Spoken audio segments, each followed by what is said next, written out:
किसी ने बड़े कमाल की बात कही है कि कितना अकेला हो गया है आज का इंसान, अपने ही घर में अपनों को ढूंढता है।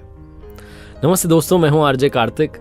एक बहुत छोटी सी कहानी एक सेठ जी की जो गांव में रहते थे। बड़ी सारी ज़मीन थी, हवेली थी, सब छोड़ छाड़ के शहर में आ चुके थे। शहर में 4 बेडरूम का उनका घर था, 2 बेटे थे, बच्चों को पढ़ाया लिखाया, बड़े हुए, जॉब करने लगे और अचानक से विवाद बढ़ता गया। प्रॉपर्टी को लेकर के डिस्प्यूट होने लगा।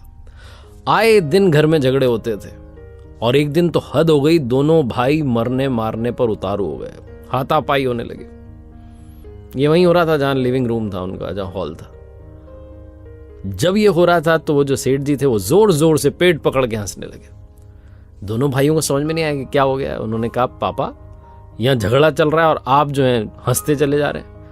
पिताजी ने कहा, बात ही ऐसी है, तुम इतनी छोटी सी बात के लिए इतना झगड़ा कर रहे हो। हमारे पास में तो अनमोल खजाना है, वो दिखाता हूं तुम्हें, चलोगे? दोनों भाइयों के कान जो थे सुनने के लिए तैयार थे। कहां पर है, कहां चलेंगे, कैसे चलेंगे? पिताजी ने कहा, सुनो सुनो, आराम से सुनो।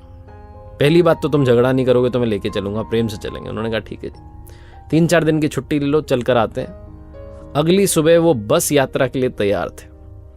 10 घंटे का रास्ता था, बहुत ही इंटीरियर में जाना था, अपने पुराने गांव में जाना था जहां रहते थे। दोनों भाई बस में बैठ गए, पिताजी बैठ गए। अंदर जब गए बस में देखा कि 2 ही सीट खाली थी, जाने वाले 3 थे। तो पापा के पास में एक बंदा बैठ गया, फिर दूसरा भाई खड़ा रहा। थोड़ी देर के बाद में एडजस्ट करते चले गए। एक बार एक बैठ रहा था, दूसरा बैठ रहा था। 10 घंटे की वो लंबी यात्रा समाप्त हुई, लेकिन दोनों के चेहरे पर कोई फ्रस्ट्रेशन नहीं थी, बल्कि एक्साइटमेंट था कि वो क्या है अनमोल खजाना जो देखने के लिए जा रहे हैं गाँव में।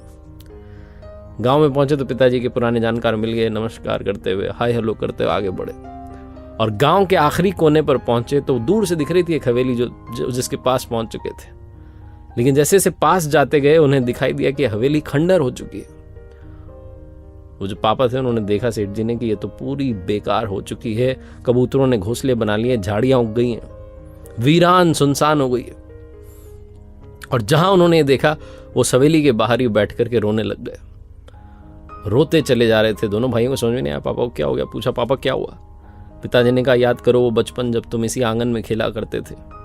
शायद तुम्हें अच्छे से याद ना हो, तुम बहुत छोटे थे, हम तुम्हें लेकर के चले गए शहर में। तुम्हें पढ़ाना था, लिखाना था, आगे बढ़ाना था। तुम्हें पता है जो हवेली है, इसके लिए मैंने अपने बड़े भाई साहब से झगड़ा कर लिया था और हम भी दोनों भाई के बीच में झगड़ा इतना बढ़ता गया, मैं तो मरने मारने पर उतारू हो गया। बड़े भाई साहब ने बड़ा दिल दिखाया, उन्होंने कहा, तू रख ले हवेली। वो विदेश में जाकर के बस गए, लेकिन उस दिन के बाद आज तक मुझसे बात नहीं की, मुझसे मिलने नहीं आए, मेरा हालचाल नहीं जाना। इस हवेली के चक्कर में मैंने अपने बड़े भाई को खो दिया। और कल जब मैं तुम्हारा झगड़ा देख रहा था तो मुझे लगा कि तुम मेरी जैसी गलती कर रहे हो। ये देख रहे हो हवेली जिसके लिए लड़ाई लड़ी थी, आज इसमें कबूतरों ने घोंसला बना लिया। एक बात बताओ, अभी जिस बस में हम आए, क्या वो सीट हमें हमेशा के लिए मिल सकती है? दोनों भाई हंस करके कहने लगे, पापा क्या बात कर रहे हो? बस की सीट कभी परमानेंट होती है क्या? बस तो चलती रहती है, सवारियां बदलती रहती है, दूसरा आता है, तीसरा आता है, बैठते रहते हैं लोग। तो पिताजी ने कहा, क्या तुम उसके लिए झगड़ा कर सकते हो? दोनों भाइयों ने कहा, झगड़ा क्यों करेंगे इतनी छोटी सी चीज के लिए? सेठ जी ने कहा, बस यही तो समझाना चाह रहा हूं, इतनी छोटी सी चीज के लिए झगड़ा क्यों कर रहे हो? ये भी तो बस की यात्रा है, कोई आएगा फिर कोई आएगा, सीट पर सवारियां बदलती रहेंगी। उस सीट के लिए झगड़ा नहीं करना जो थोड़ी सी देर के लिए मिली है। मैंने अपने भाई से झगड़ा किया और भाई को खो दिया, हवेली मिल गई, लेकिन हवेली आज किसी काम की नहीं है।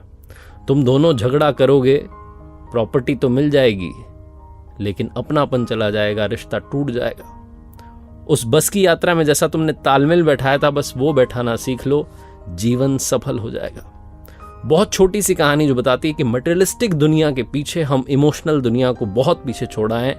अगर आप भागते दौड़ते रहेंगे सिर्फ उस अंधी दौड़ में जिसमें आगे जाकर अंधेरा है, तो आप वो अपनापन, प्यार, मोहब्बत खोते चले जाएंगे। एक बार फिर से वही बात जो अक्सर आपसे कहता हूं, ऊपर वाले के आशीर्वाद, अपनी मेहनत और अपनों के प्यार के साथ कर दिखाओ को जैसा कि दुनिया करना चाहे आपके जैसा। देखते रहिए हर सोमवार सुबह 9:30 बजे मेरे साथ एक नई कहानी और हर शुक्रवार सुबह 9:30 बजे लर्निंग सीरीज का एक नया वीडियो।